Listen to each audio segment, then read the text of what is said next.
All I'm offering is the truth, nothing more. Let's talk about money. Men and women have been concerned about money since the first coin was fashioned in Asia Minor about 700 BC. You might say that money's like good health, in that we're concerned about it to the extent that we don't have it. The purpose of this message is to get down to basics, to clear the air surrounding the entire subject of money. To do this, I'm going to have to get absolutely elementary, and while you may already know most of the things I'm going to say, I think it's important that we remind ourselves just exactly what money is, how much of it is enough, and how to earn the amount of money you need to live the way you want to live, now and in the important future years. To begin, let's get rid of the old myth, once and for all, that money is bad or unimportant. It is not bad, and it is important, vitally important. It's just as important as the food and clothes it buys, the shelter it affords, the education it provides, and the doctor's bills it pays. Money is important to any person living in a civilized society. To argue and split hairs to the effect that it's not as important as other things is absurd. Nothing will take the place of money in the area in which money works. That's all there is to it. What is money? Money is the harvest of our production. Money is what we receive for our production and service as persons, and which we can then use to obtain the production and service of others. We can quite often accurately gauge the extent of our production and service by simply counting the amount of money we receive for it. You will still hear people say, money won't bring happiness. The earning and possession of money has brought a lot more happiness than has poverty. Money's a warm home and healthy children. It's birthday presents and a college education. It's a trip abroad and the means to help the older people and the less fortunate. We're not saying that piling up a lot of wealth is important. What we are saying is that money is important because it's the only reward which is completely negotiable and can be used by everyone. Look at it this way. A diamond is more valuable than a lump of coal, yet that's exactly what a diamond was at one time. And just as a lump of coal can be transformed into one of the world's most valuable objects, a human being can vastly increase his own value to the world. Try to remember this formula. The amount of money we receive will always be in direct ratio to the demand for what we do, our ability to do it, and the difficulty of replacing us. A highly skilled human being is worth more money in our economy than a person who is not highly skilled and who can be easily replaced. This is not to say that one person is any better than any other person. Remember that in this message we're only talking about money, nothing else. This is why there are few limitations on a person within his company and industry.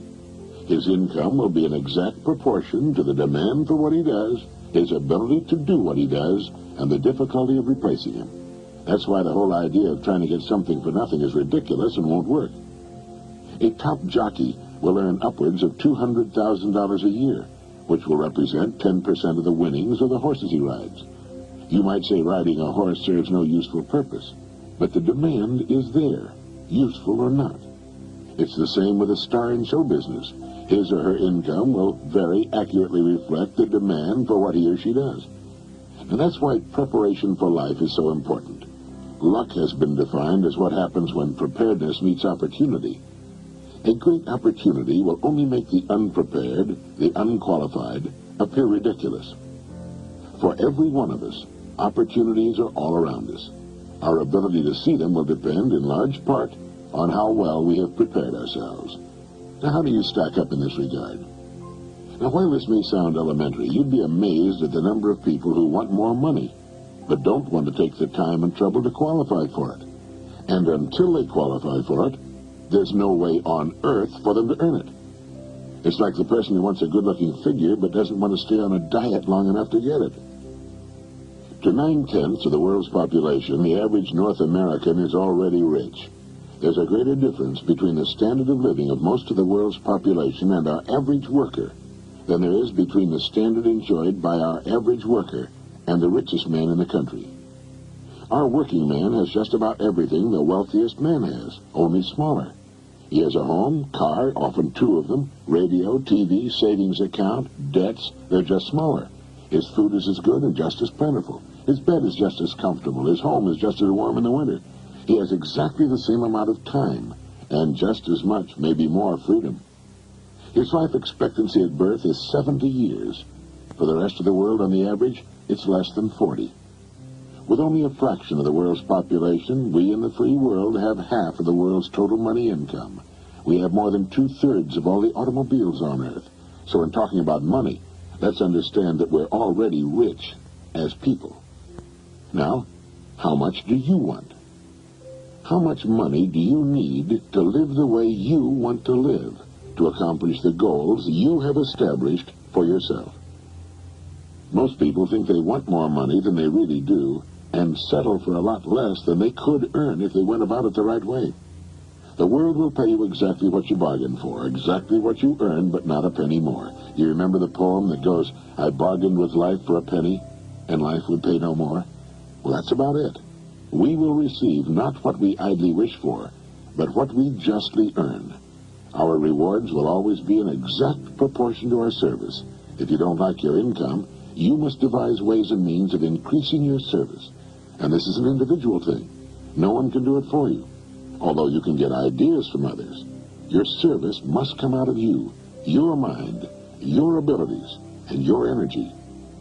A strong man cannot make a weak man strong, but a weak man can become strong on his own by following a specific course of action for a sufficient length of time. And a man who's already strong can become a lot stronger. It's the same with this business of money.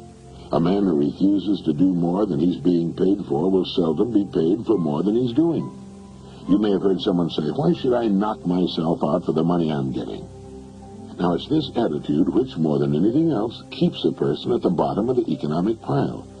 He doesn't understand that only as we grow in value as persons will we receive the increased income we seek. If we try to stand still in our work, and millions do, we'll never know the rewards, nor the joy of accomplishment, and the personal satisfaction and peace of mind which come only to the person of unusual achievement.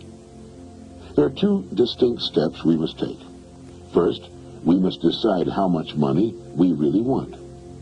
Once this decision is made, the second step is to forget the money and concentrate on improving what we now do until we've grown to the size that will fit and naturally earn the income we seek. Once we're fully qualified for the amount of money we decide to earn, we'll soon find ourselves earning it. And we'll also discover that with our new powers and abilities, it's no more difficult, perhaps even less difficult, than what we're now doing for the money we're now earning. Now ask yourself, how much money am I perfectly willing to earn, realizing that the amount I earn will be in exact proportion to my skills, the demand for what I do, and the difficulty of replacing me? There are really three amounts of money every person should decide upon. One, the yearly income he wants to earn now or in the near future. Two, the amount of money he wants to have in a savings and or investment account. And three, the amount of money he wants as retirement income, whether he ever retires from active work or not. Now, it's here that most people make a very serious mistake. They never decide on any one of these three amounts of money. If you will decide on these three amounts, and if you will write them on a card to carry with you or put someplace where you can review it from time to time, you will automatically have placed yourself in the top 5% of the people. You will have a plan for your future, a blueprint for future financial accomplishment. You will know where you're going, and if you're serious about it, you will most certainly get there. You see, the trouble with people is not in achieving their goals. They can do that. It's in not setting goals that people get in trouble. They leave it to chance and find out sooner or later, and to their sorrow, that chance doesn't work, that they've missed the boat. It's estimated that only 5% decide on the money they'll earn and then grow as persons into the size of the incomes they seek. They thus take their lives, their fortunes, and their futures into their own hands as they should, and accomplish their goals right on schedule all the years of their lives.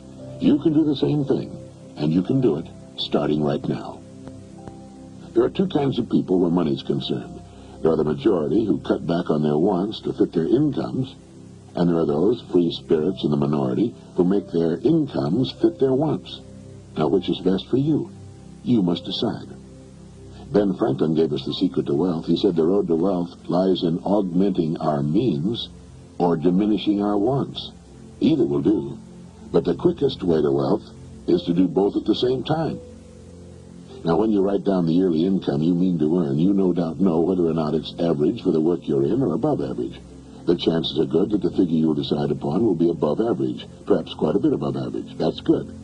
Now ask yourself, who in my line of work is now earning that kind of money? If you know, you'll have a good idea of what you have to do in order to earn it. Now, this is exactly how men move from the ranks into positions of top authority with corresponding incomes. I have no way of knowing your line of business. Regardless of the business you're in, it needs new leaders, men to come up in the years ahead. Everything is expanding, getting larger, and with the increase in size and scope, the most desperate need is for the dedicated, able person who can learn to lead the field, and to lead others as well. Some of the top executives in the nation today were once accountants, shipping clerks, struggling lawyers, service station attendants, salesmen far out in remote territories, sales clerks, mailroom boys, mechanics. You cannot think of a position from which people have not climbed to the top. Understand what I'm going to say, and it'll bring you and yours everything you want. It's not the job, it's the person. It's not your present circumstances which count, but the circumstances you make up your mind to achieve that are important. The only limit on your income is you. And the income you decide upon can be achieved within the framework of your present work, industry, or profession, where you already have a start and a place. All you need is the plan, the roadmap, and the courage to press on to your destination, knowing in advance that there'll be problems and setbacks, but knowing also that nothing on earth can stand in the way of a plan backed by persistence and determination. With the income written down that you intend to earn, spend a part of each day thinking of ways in which you can increase your service, knowing that you have only to manage this and the income will take care of itself. Since the amount of money you want to earn is more than you're now receiving, your part of the bargain is to find ways of increasing your service until the gap has been bridged, and more than bridged. Look at your card, with the 3 amounts written on it. By setting a financial goal, you're demonstrating faith. You'll find that you'll begin to become what others call lucky. You'll begin to get good hunches and ideas. You'll take far more interest in everything about your work and your company. You'll see opportunities in your work and environment you've never noticed before. In fact, you'll soon discover you're no longer the same person. You'll care less how others are doing their jobs and concern yourself more with the manner in which you do yours. By your example, you'll inspire others to do their jobs better. Have faith in yourself and the quiet, firm inner knowledge that you can and will accomplish your goals. Know that the answers you seek will come to you in their own time if you only keep looking for them. Above all, realize that money cannot be sought directly. Money, like happiness, is an effect. It's the result of a cause, and the cause is valuable service. Keep money in its proper place. It's a servant, nothing more. It's a tool with which we can live better, see more of the world, give our youngsters the education they need and a good start in life. It's the means to a happy, carefree retirement in later years. Money is necessary to modern life, but keep it in its place. You need only so much food to enjoy good health. You need only so much money to live comfortably, securely, and well. Too much emphasis on money reverses the whole picture. You then become the servant, and the money becomes the master. As Horace Latimer put it, it's good to have money and the things money can buy, but it's good, too, to check up once in a while and make sure that you haven't lost the things that money can't buy. Every person should know happiness in his work and home, and prosperity. These things can and should be yours. Now, play this message as often as you can during the next week. Fix your plans firmly in your mind, and relax. Keep cool and calm. Be as serene as you possibly can be. You have nothing to worry about. Right now, you may have no idea at all how the additional income you seek is going to come to you, nor how you're going to save the amount you want in a savings account, or how you can possibly arrange for the retirement income you've decided upon. That isn't important. Remember that the only really important thing is that you know what you want. If you do, you will become, you must become what you think about. Be realistic about your financial goals, for as you reach them, you can then set higher goals. Trying to jump too far too soon can often result in confusion, tenseness, and worry. Take your growth in sensible, logical steps, remembering that the big thing is that you know what you want, and that you realize your rewards will match your service. That is, that you must devise ways and means of actually becoming the person who is worth the amount of money you have established for yourself. A person may be worth more than he's getting for a while, but the two will match up. They have to. In fact, unless a person is worth more than he's now receiving, he cannot move ahead. He's receiving all he's worth. It all gets back to the great law that controls everything in the universe, cause and effect. The cause must precede the effect, or the effect cannot occur.